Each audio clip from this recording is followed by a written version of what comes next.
Chegamos ao nosso countdown TRE Pernambuco 2 de 25. Ontem nós tratamos sobre a composição e a competência dos órgãos da Justiça Eleitoral e hoje o tópico do edital TRE Pernambuco acerca do alistamento eleitoral. Já disse para vocês, né, que a banca CESP, ela, ao elaborar as questões, ela utiliza palavras, ela faz o engatilhamento com palavras, uma mistura para justamente tentar confundir o candidato, não é? Diferente da Banca Fundação Carlos Chagas, da antiga Banca Fundação Carlos Chagas, que trazia a literalidade dos dispositivos legais, Banca CESP não. Ela trata o dispositivo, mas com as suas próprias palavras. Isso que é o bacana da Banca CESP em relação aos meios interpretativos. Mas Banca Fundação Carlos Chagas está chegando nesse nível. Até porque nós sabemos que há uma transição de examinadores de bancas entre essas organizações. Fundação, Carlos Chagas e Banca CESP. Há uma transição de uma banca para outra, não é? Bem, a questão de hoje, cobrada nesse ano, muito interessante, fala assim: a respeito do alistamento, vamos assinalar aqui a opção correta à luz da resolução do TSE de número 21.538 de 2003. Letra A. Apesar da facultatividade do alistamento eleitoral do analfabeto, a partir do momento em que se alfabetizar, o indivíduo deverá requerer a sua inscrição eleitoral. Perfeito. Deixei de ser analfabeto, vou requerer a minha inscrição.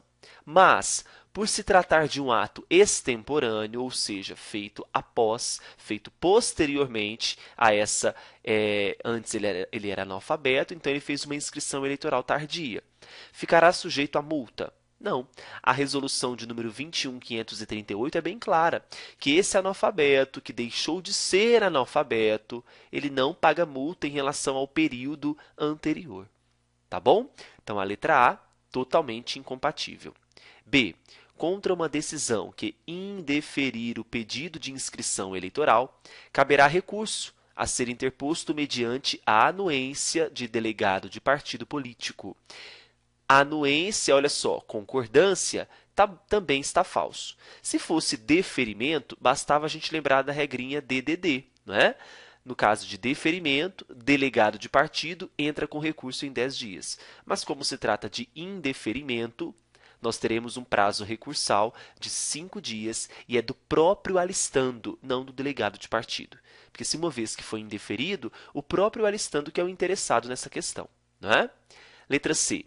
Aplica-se multa ao brasileiro nato que não se alistar até os 19 anos de idade, muito bem, caso ele não requeira a sua inscrição eleitoral até o 151º dia anterior à eleição, subsequente à data em que completar a citada idade. Bem, esse é um prazo, né? É uma passada de mão na cabeça daqueles brasileiros natos que não se alistam, então, até os 19 anos de idade. A Justiça Eleitoral fala assim, veja, no ano que você completou 19 anos, você tem até o 151º dia antes das eleições para se alistar e não pagar multa. Tá? Então veja, por que até o 151º dia? Porque dentro dos 150 dias que antecedem as eleições, esse cadastro eleitoral ele é fechado. Então a resolução 21.538 dá essa brecha a esses brasileiros natos, por isso que a C está verdadeira.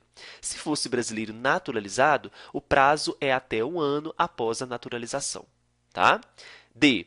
A carteira de identidade e a certidão de nascimento são os únicos documentos válidos para fins de comprovação da nacionalidade no ato de alistamento? Falso. Vai lá na resolução e observa o que está disposto no artigo de número 13 da nossa resolução.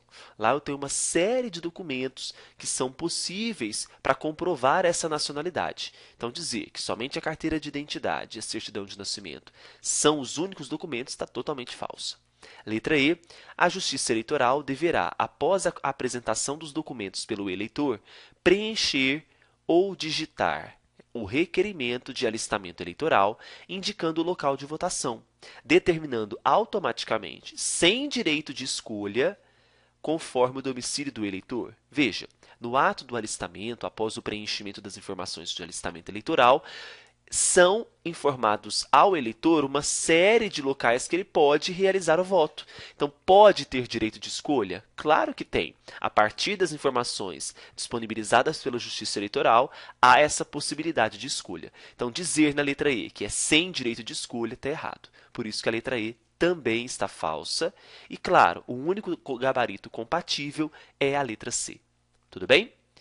Qualquer dúvida, vai lá no meu site www.eleitoralcombruno.com.br, manda o seu e-mail que eu estarei à inteira disposição. Fique comigo até amanhã com o nosso countdown 3 de 12. Tchau, tchau.